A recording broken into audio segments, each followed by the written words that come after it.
So, ito po mga ka-agri, mga ka-farmer natin. So, ni-recommend din ito sa atin.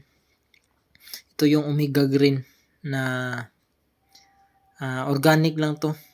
So, kasama na to lahat. Foliar at saka insecticide,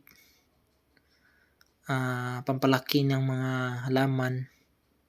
Yan. So, all-in-one na to. So, itatry din natin. Bali, gagamitin to is 30 ml per 16 liter. Yan.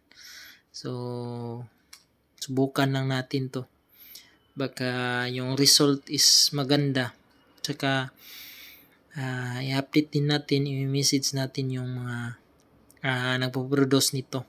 Kasi, ni-recommend sa atin. Kaya, yan. Subukan natin sa ating mga pananim kung anong nga bang kagandahan nito compare sa ating mga ginagamit na una nating mga ginamit na mga produkto. So ito rin soil conditioner. So maganda rin ito. Mataas ang kanyang calcium, nasa 34.86%. So tsaka kanyang magnesium. So made in Benguet pala to. Kaya yan. So bali ang pagtimpla nito, sabi nung yung taga DE,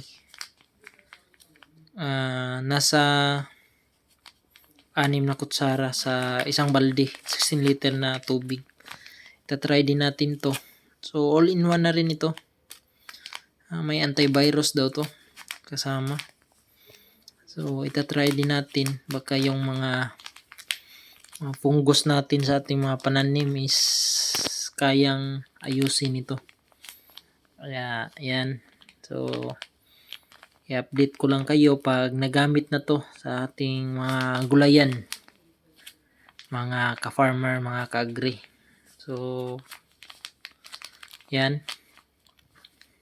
Maraming salamat sa nanonood nito.